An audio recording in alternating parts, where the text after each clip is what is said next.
주일 저녁 예배 성도와 함께하는 요한계시록 우리 함께 나누도록 하겠습니다. 오늘은 요한계시록 11장 1절부터 13절까지 말씀을 가지고요. 교회 사명과 승리라는 제목으로 함께 나누도록 하겠습니다. 지금 우리가 지금 어디를 보고 있는지에 관해서 좀 보았는데요. 지금 6번째 나팔과 지금 그 7번째 나팔에 있어서 이 삽입구절을 보고 있다는 것입니다. 그래서 지난 설교 때에 우리가 무엇을 보았냐면요. 계시록 10장 11절로 그가 내게 말하기를 내가 많은 백성과 나라와 방언과 임금에게 다시 예언하여야 하리라 하더라라고 했던 그 다시 예언하여야 하리라라는 것에 관해서 우리가 함께 나눴다는 것이죠. 그러기 위해서는 우리가 무엇에 청렴해야 하냐면은 말씀에 있어서 청렴해야 할 것을 말해줬다는 것입니다.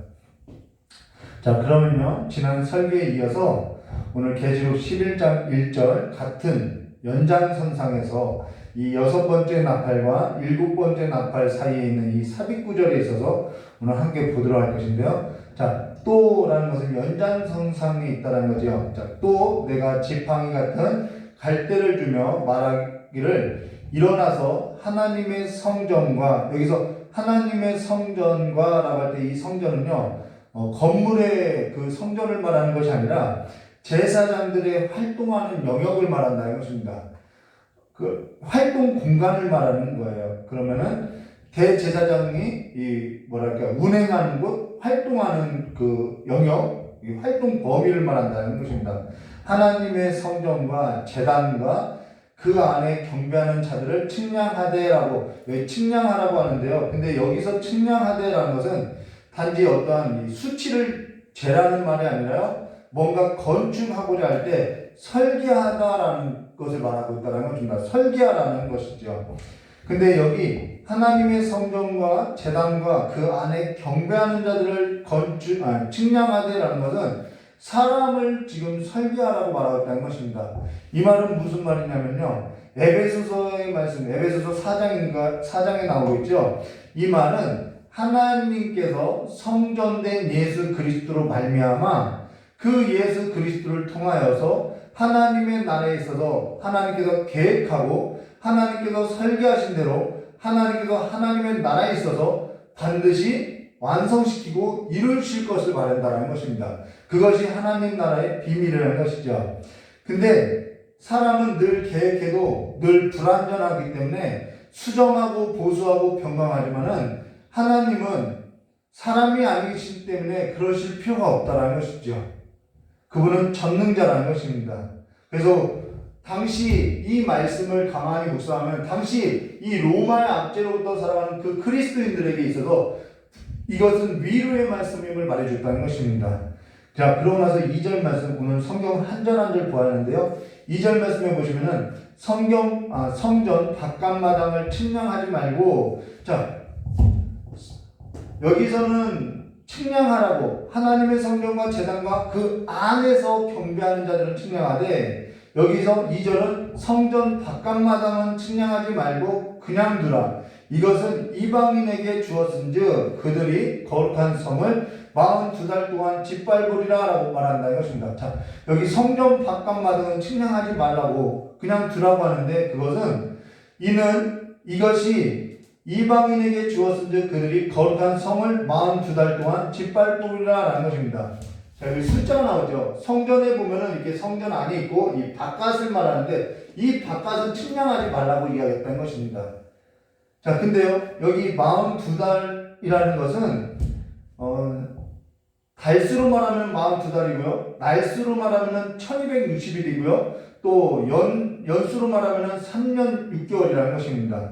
근데 3년 6개월이 어디에 나왔냐면요, 어디에 기록됐냐면은, 다니엘서 7장 23절과 25절에 모신자가 이처럼 이르되 넷째 짐승은 곧 땅의 넷째 나라인데, 자, 넷째 나라가 나오죠. 넷째 나라인데 이는 다른 나라들과는 달라서 온 천하를 삼키고 밟아 부서뜨릴 것이며 그 열불은 그 나라에서 일어날 열왕이요 그 후에는 또 하나가 일어나리니 그는 먼저 있던 자들과 다르고 또 새 왕을 복종시킬 것이며 그가 장차 지극히 높으신 이를 말로 대적하며 또 지극히 높으신 이의 성도를 여기서 나오죠. 지극히 높으신 이의 성도를 괴롭게 할 것이며 그가 또 때와 법을 고치고자 할 것이며 성도들은 그의 손에 붙임 바 되어 몇 때요? 한 때와 두 때와 반 때를 지나리라. 여기 한 때, 두 때, 반 때가 뭐냐면은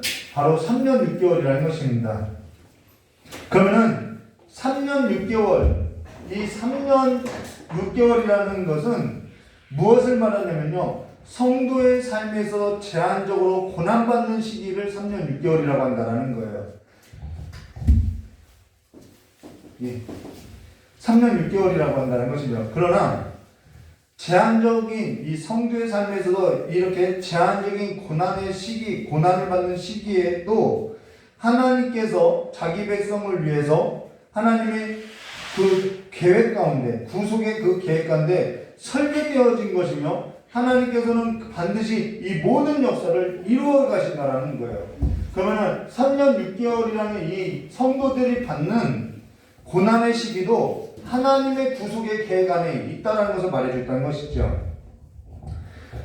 우리가 지금 수요 예배 때는 다니엘서를 함께 나누고 있는데요. 지금 이러한 시대적 배경 가운데서 우리가 함께 이것을 나누어야 하는데 그것이 조금 시간상 여유가 없어서 함께 나누지 못하는 것이 조금은 아쉽다는 것입니다. 근데 여기 3절 말씀 보시면요. 내가 나의 두 증인에게 권세를 주리니 그들이 굵은 베옷을 입고 1260일을 예언하리라 라고 여기 나의 두 증인에게 권세를 주리니 그들이 굵은 베옷을 입고 1260일을 예언하리라 라는 것은 이 3년 6개월을 날수로 날수로 달로 계산하면 42달이고요. 날수로 계산하면 1260일인데 여기 이러한 3년 6개월이라는 제한적 그 성도들이 제한적 고난의 때에 교회에게 있어서 하나님은 홀로 두지 않고 권세를 주어서 교회에게 있어서 사명을 감당하게 한다는 것입니다. 그러면서 여기 두 증인이라는 것은 교회를 말하고 있는데요. 그 교회가 그 압제 가운데 어둡고 환난의 때에 하나님께로부터 권세를 받아서 선지자적인 역할을 할 것을 말해주고 있다는 것이죠. 그리고 2절 말씀 보시면은 2절에 42달 동안 짓밟으리라 라는 것에 있어서 이건 달수를 말하는 거죠. 근데 지금 3절에서는 1260일을 예언하리라 라고 지금 달을 날로 바꾸어서 쓰는 것은 이 교회의 삶이 어떻게 하냐면 날마다 예언하는 삶이 되어야 한다는 것을 말해줬다는 것입니다. 날마다 예언해 줘야 한다는 거예요. 날로서 바꾸어서 표기한 것은 교회의 사명이 날마다 예언적인 삶임을 말해줬다는 것입니다. 그러면은 이 말은 밖에서 나가서 맨날 날마다 전도하라는 말이 아니라 하나님의 말씀이 내 전인적인 삶에서도 어떠한 삶을 대하냐면 이 예언적인 삶, 선지자적인 삶, 증인된 삶으로서 살아내줘야 할 것을 말해줬다는 것입니다. 자, 그 일에 있어서 우리가 지난 설교 때 함께 나누었죠. 자, 그러면은 4절 말씀 보도록 하겠습니다. 그들은 이 땅에 주 앞에 서 있는 두 감람나무와 두 촛대니라고. 감람나무라는 것은 기름을 짜는 것을 말하고요. 두 촛대라는 것은 어두울 때 불을 밝히는 것을 말하는 것으로 바로 가장 어두운 시기에 등불을 밝게 할 것이 누구의 역할이냐면 두 증인의 역할이라는 거예요. 어두운 시기에 불을 밝게 하는 것이 바로 이 두 증인의 삶임을 말해주겠다는 것이죠. 그러면서 5절 말씀 보시면요. 만일 누구든지 그들이 해하고자 하면은 그들의 입에서 불이 나와서 그들의 원수를 삼켜버릴 것이요. 누구든지 그들을 해하고자 하면 반드시 그와 같이 죽임을 당하리라 라는 것은 하나님께서 이 두 증인의 역할을 감당하고 있는 교회들에 있어서 끝까지 편들어 주시고 보호해 주실 것을 이렇게 표현하고 있다는 것입니다.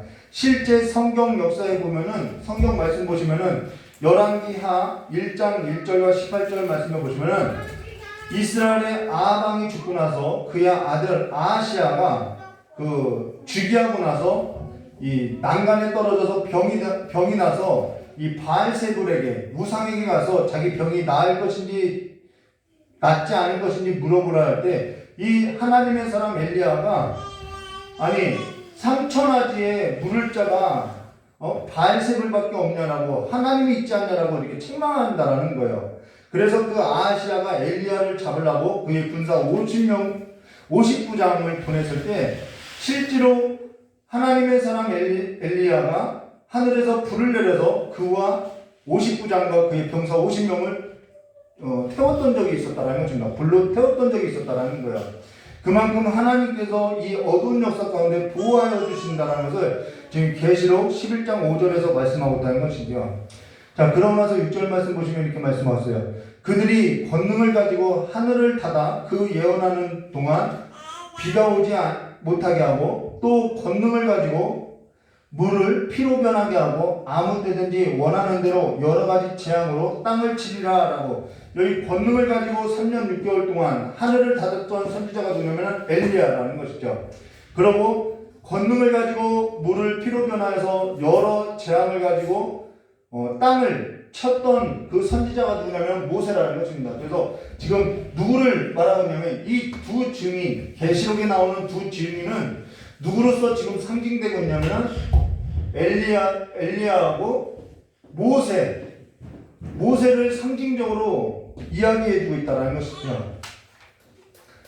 자, 그로 인해서 이 두 증인이 나타내는 자가 누구냐면 엘리야하고 모세인데 우리가 조금 더 나가서 마태복음 17장 1절과 20절 말씀 보시면 예수님께서 높은 산에 올라가서 제자 앞에 변형돼서 그 얼굴이 해같이 빛나고 옷이 빛과 같이 휘어졌을 때 모세하고 엘리야하고 예수님과 더불어서 말하고 난 것을 제자들에게 보이고 나서 이 변화산에서 내려왔다는 것입니다.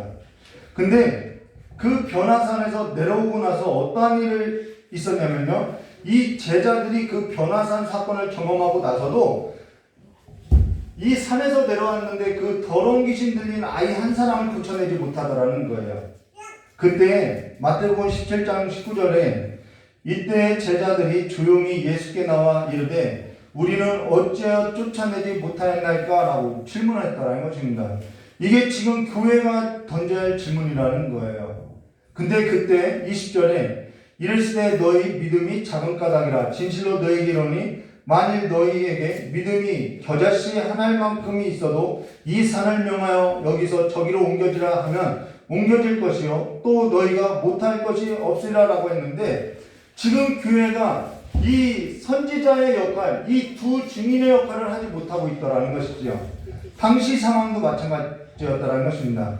사실 지금 교회가 일어나야 할 때이고 지금 교회가 교회의 역할로서 사명을 감당해야 할 때임을 말해줬다는 거죠. 그러면서 7절에 이렇게 말하고 있죠. 우리가 지금 여섯째 나팔하고 일곱째 나팔 사이를 보여주는데 이 여섯째 나팔하고 일곱째 나팔이 불려지는 이 시기에 있어서 교회가 해야 할 일이 무엇인지를 말해주고 있다는 것입니다. 교회가 감당해야 할 일이 무엇인지를 보여주고 있다는 거예요. 그래서 7절 말씀 보시면은 그들이 그 증언이 마칠 때에 무적행으로부터 올라오는 짐승이 그들과 더불어 전쟁을 일으켜 그들을 이기고 그들을 죽일 터인즉 이라고 이야기하는데요. 여기 그들이 증언을 마칠 때 이거는 두 증인, 이 두 증인이 증언을 마칠 때라는 것은 시간적 의미로서 마칠 때가 왔다 그 말이 아니라 교회가 이 두 증인이 맡은 역할을 제대로 감당할 때 이 말이라는 거예요. 지금 저와 여러분이 교회에 맡겨진 역할에 있어서 제대로 사명을 다할 때 이 뜻이라는 것입니다. 그렇게 다할 때 하나님의 말씀에 있어서 지키고 나아가고자 할 때 어떤 일이 벌어지느냐? 당연히 무적행으로부터 올라오는 짐승이 그들과 더불어 전쟁을 일으켜 그들을 이기고 그들을 죽일 터인즉이라고 했던 것처럼 치열한 전쟁이 있을 것을 말해줬다는 것입니다. 오늘 저와 여러분이 성도로서 교회로서 맡겨진 역할을 다하고자 할 때 마귀와 더러운 귀신들이 가만히 있지 않는다라는 거예요. 무적행으로부터 올라오는 짐승이 교회와 더불어서 싸우고자 한다는 것입니다. 오늘 저와 여러분이 이 역할을 다하지 않을 때에는 가만두겠지요. 무적행에서 올라오는 짐승이 교회와 더불어 싸울 필요가 없겠지요. 그러나 오늘 저와 여러분이 말씀대로 살고자 하고 하나님의 약속의 말씀에 권능에 붙들려서 힘을 얻어서 힘을 내고자 할 때는 이 무정행으로부터 올라오는 이 더러운 짐승이 싸우려고 한다라는 것이죠. 그래서 우리가 이 삶 사이에서 무엇이냐면 전쟁과 같은 삶이 우리에게 펼쳐진다라는 것이죠. 계속 말씀으로 무장하라고 이야기하는 것이죠. 자, 그러고 나서 8절에 이렇게 말씀하고 있어요. 그들의 시체가 큰 성 길에 있으리니 그 성은 영적으로 하면 소돔이라고도 하고 애굽이라고도 하니 곧 그들이 주께서 십자가에 못 박힌 곳이라 라고. 여기 그들의 시체가 라는 것은 성도들이 이 전쟁 중에서 너무나도 치열해서 쓰러지고 죽게 될 것을 말해주고 있다는 거예요. 근데 이 큰 성 길이라는 것은 어떠한 성을 말하느냐? 계시록 14장 8절 말씀해 보시면 이렇게 말씀하죠. 또 다른 천사 곧 둘째가 그 뒤를 따라 말하되 무너졌도다 무너졌도다 큰 성 바벨론이여. 자, 큰 성은 무엇이냐면 곧 바벨론을 말한다는 것입니다. 큰 성 바벨론이여 모든 나라가 그의 음행으로 말미암아 진노의 포도주를 먹이던 자로다 하더라라고. 이 큰 성이라는 것은 바벨론을 말하는데 이때 당시에는 바벨론이 역사적으로는 실제지만 이때 당시에는 살아있는 나라가 아니죠. 이때 당시 바벨론은 누구를 말하면 로마를 말한다는 것입니다. 그래서 우리가 다니엘서를 지금 나누고 있는데 이 바벨론 왕 느부갓네살 왕이 꾸었던 그 꿈의 큰 신상이라는 것은 네 개의 나라 바벨론과 메데바사와 헬라와 로마까지의 나라를 말하는데 그 나라는 큰 신상으로 보이는 것은 하나의 커다란 세상 나라를 표현하고 있다는 것이죠. 근데 여기 그 성은 영적으로 말하면은 바벨론을 말하고 로마를 말하고 영적으로 표현하면은 거기는 소돔이고 애굽이라는 거예요. 그러면 우리가 생각할 때 소돔은 어떠한 곳이냐면 음행의 도시지요. 애굽은 어떠한 곳이냐면 학대와 우상 숭배와 압제가 있는 나라가 바로 애굽이라는 것이죠. 그로 인해서 이때 당시 계시록이 쓰여질 당시에 그리스도인들이 로마에 있어서 인식할 때는 그 로마는 큰 성 바벨론과 같은 나라로서 인식했고 큰 성 바벨론은 또 소돔과 같았고 또한 애굽처럼 이들이 인식했다라는 거죠. 그러면 로마가 곧 이들에게 있어서는 음행한 나라요 우상과 학대가 있는 나라로 보았다라는 것이죠. 근데 곧 그들이 주께서 십자가에 못 박히신 곳이라는 것은 그렇게 어둠으로서 죄악으로서 물들은 그 어두운 세상 나라 가운데서 누가요? 예수 그리스도께서 하나님의 어린 양이 일찍 누구를 위해서? 죄인들을 위해서 죽임을 당했다라는 것입니다. 그 이야기를 하고 있다라는 거예요. 그리고 그리스도께서 십자가에서 죄인들을 위해서 죽으실 때 저와 여러분도 함께 그리스도 안에서 함께 죽임을 당했다라는 것이죠. 그러면서 우리가 건짐을 받았다라는 것입니다. 자, 그러고 나서 9절 말씀 이렇게 말하죠. 백성들과 족속과 방언과 그 나라 중에서 사람들이 그 시체를 사흘 반 동안 보며 무덤에 장사하지 못하게 하더라. 여기 장사하지 못하게 하더라라는 것은 굉장히 모욕적이고 굉장히 수치스러운 죽음을 말한다는 것입니다. 왜 그러면은 장사하지 못하게 했는지에 관해서는 이후에 보고요. 왜 여기 사흘 반 동안이라고 하냐면은 사흘 반이라는 것은 3년 6개월을 이 대구법으로서 최소 단위로서 표현한 것이 사흘 반이라는 거예요. 그래서 이것은 최소 단위로서 표현한 표현이라는 것입니다. 근데 여기 10절 말씀 보시면은 이 두 선지자가 땅에 사는 자들을 괴롭게 한 거로 땅에 사는 자들이 그들의 죽음을 즐거워하고 기뻐하며 서로 예물을 보내리라 하더라라는 것도 이 문학적 표현인데 이들은 기쁜 일이 있으면 서로 예물을 주고받는다라는 거예요. 자, 이들이 왜 근데 예물을 주고받으면서 기뻐했냐면은 두 선지자, 두 증인이 자기들을 괴롭게 하는 것으로서 그들이 죽어서 즐거워했다는 것이죠. 여기서 두 증인의 삶과 땅에 사는 자들의 삶과 대립하고 있음을 말해주고 있다는 것입니다. 대조적이라는 거예요. 오늘 우리가 어떠한 무리 가운데서 하나님의 말씀을 지키고자 살아가는 삶으로서 살아갈 때 세상 사람들이 반가워하지 않는다는 것이죠. 근데 교회와 성도의 삶이 이렇게 대립으로서만 끝나면은 정말 이 땅에서 살아가는 것이 무슨 소망이고 무슨 유익이 있겠냐는 것이죠. 그렇기 때문에 11절과 12절에 이렇게 말씀하셨죠.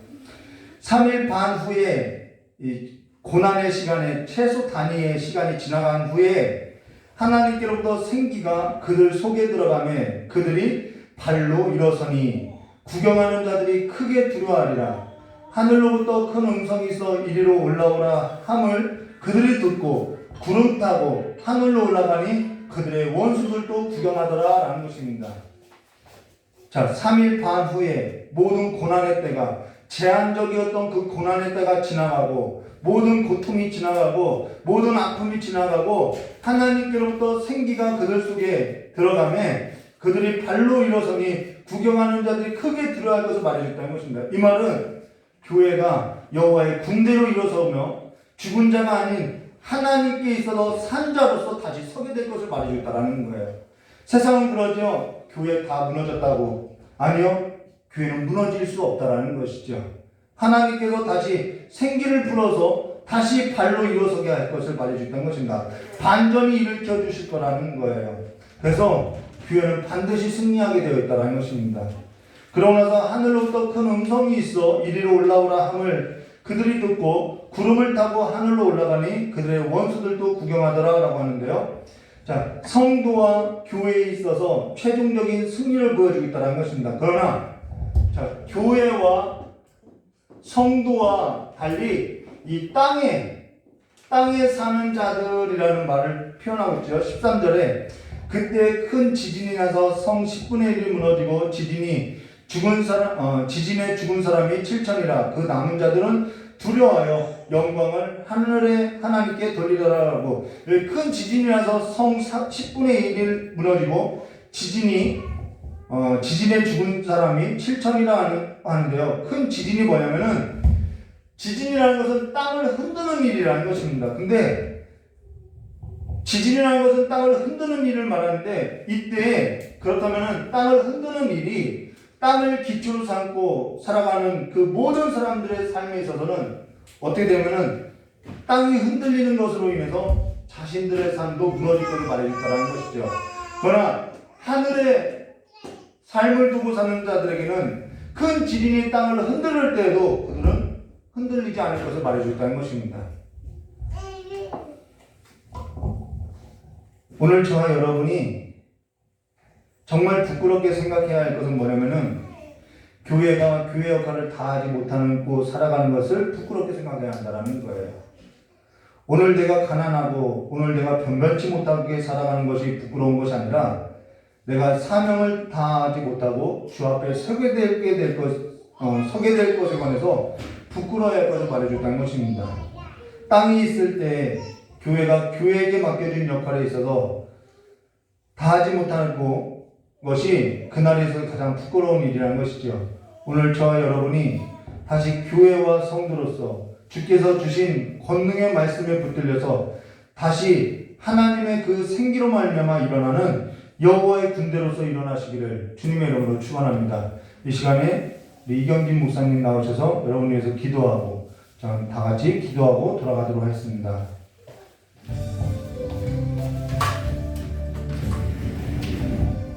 다 같이 기도하겠습니다. 좋으신 아버지 하나님 감사합니다. 우리를 만세를 택하시고 부르셔서 하나님의 자녀로 이 땅 가운데 살게 하시며 아버지의 은혜와 사랑 가운데 주의 사명을 가지고 살아가게 하시니 감사합니다.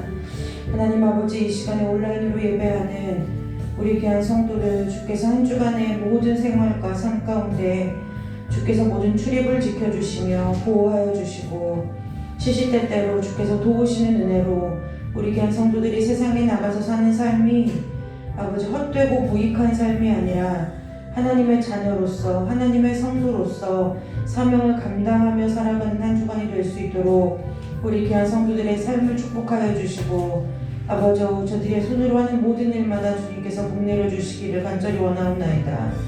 하나님 아버지 우리가 주님께서 부르시는 그날까지 주 앞에 서는 그날까지 이 땅에서 살아갈 때에 아버지 이 땅에서 살아가는 삶의 하루하루가 하나님의 영광을 위하며 하나님의 사명을 이루는 삶이 될 수 있도록 주님 우리 가운데 은혜를 베풀어 주시고 은혜에 감사하며 은혜에 반응하며 하나님께서 우리를 이 땅에 보내신 목적을 묵상하며 아버지께서 주시는 은혜에 따라 주시는 말씀을 따라 삶을 살아감으로 하나님 앞에 큰 영광을 올려드릴 수 있도록 우리를 시대대로 가르치시고 인도하여 주시기를 간절히 원하옵나이다.